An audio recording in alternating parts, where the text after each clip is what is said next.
Hi everybody, this is the lesson plan rubric for lesson plan number 2, your math lesson plan, which is worth 73 points.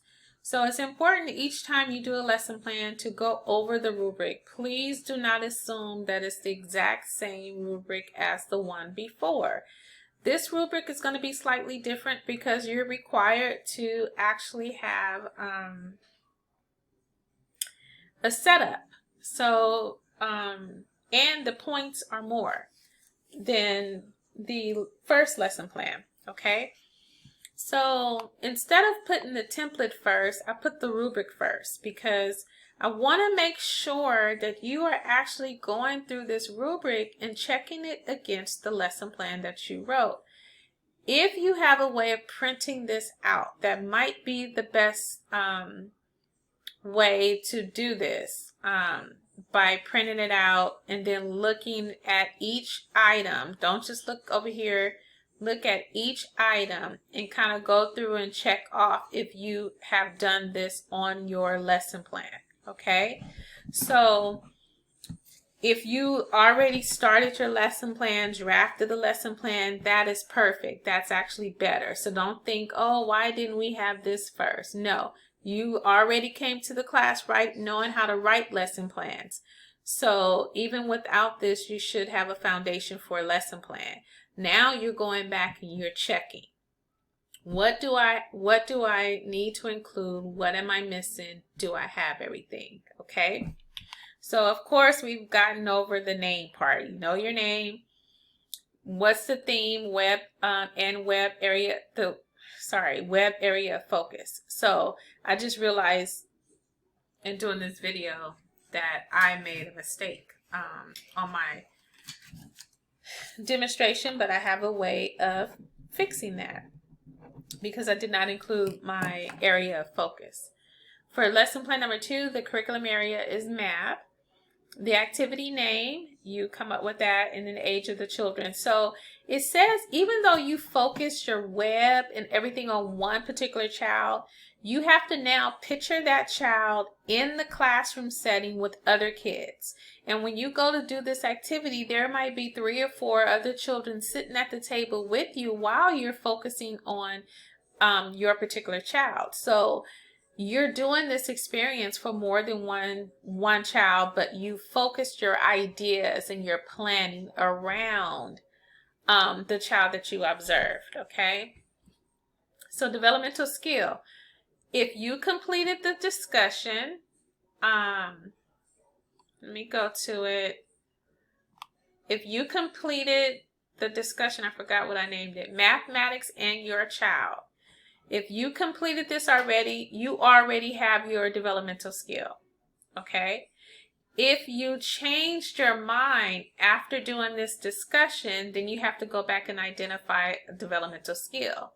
But remember, when you made that statement that said more specifically, I will work with, and you put your child's name, then you put the skill. And remember, you got the skill straight from the textbook. That's your developmental skill. Okay, that's what's going to go directly on your lesson plan for developmental skill.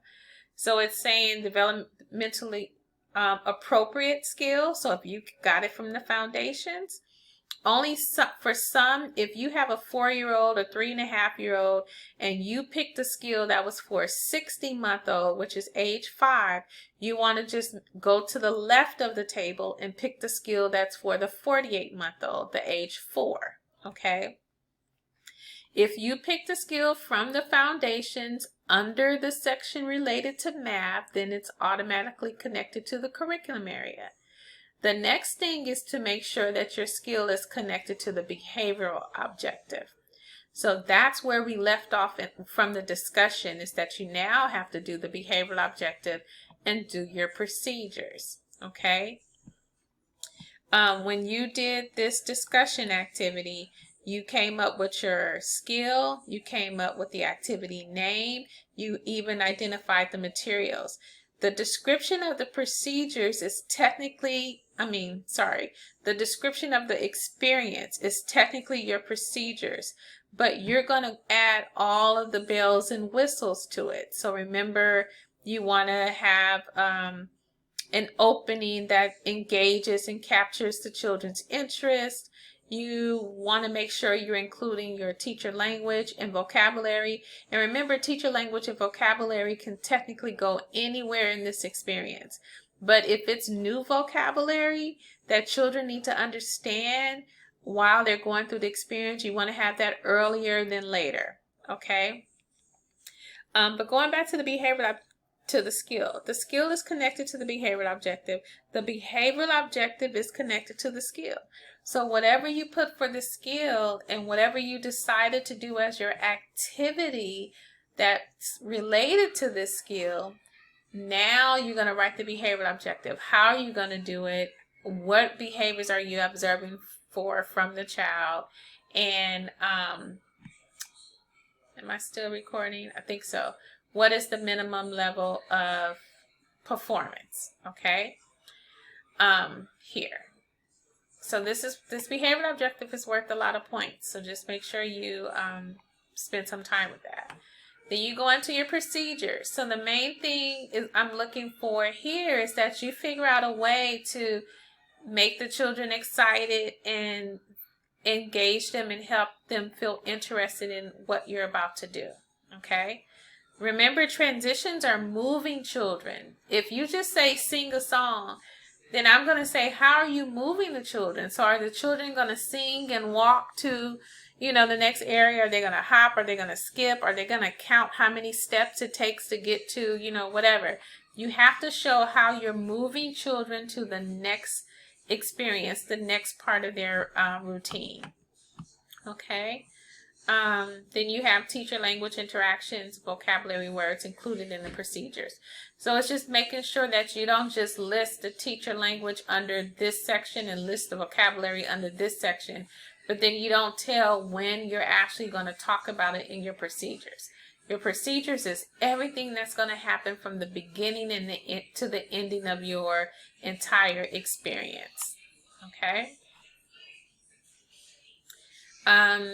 So here's your teacher language or vocabulary. You're just making sure that the definitions are developmentally appropriate. So you want to make sure you're not just putting a word there and then not explaining it. And then you want to make sure you're not explaining it in your own words where it's something that you made up. You want to look up the definition and then restate the definition in your own words. Well, not necessarily that it has to be in your own words. It has to be developmentally appropriate for a child to understand. So if you're using a children's dictionary definition, it may already be explained in a developmentally appropriate way. But if you're using an adult dictionary, then you might have to say, is this explained to where a child will understand it? If not, let me reword it so that they can understand it better. So you're not making up a definition. Okay. And we talked about the transition. Then the materials. Materials must be hands-on, especially for math. Okay. Even if you were reading a book that was related to counting or something like that, what are the children doing from a hands-on way? So if they're using their hands and fingers to engage with a nursery rhyme or finger play or something that involves math, that's fine. But if they're not and they're just singing along or talking along with you, then you got to think of what can I provide for them to make this hands-on. So even like 5 Little Monkeys, if you read the book, then do you have 5 little monkeys you can give them? Do you have popsicle sticks with monkey cutouts glued to them that you can give them? What can you do to make it engaging and hands-on? Okay. Materials. Remember, materials should be related to required text for the loose part. Oh, you want to, so there's different versions of the loose parts. It doesn't matter which one you use, but you want to make sure that you are basically using hands-on. Try to get, as natural as possible. Materials found at home. It doesn't have to be store-bought. Now, if you have it already, that's fine. But I don't want anyone to create an expense or, go out, feel like you have to go out to shop and all that stuff. That's not what we're trying to do. Okay. And then you're going to describe what the materials is making sure you're describing what the children need for the experience. So don't list materials that you need to prepare, but you're going to list what the children actually need for the experience. The last part of this rubric is how you'll be evaluated based on your setup, your, based on how you set up and explain that setup to everyone. So I'm going to stop here and then I'll do a sample lesson plan.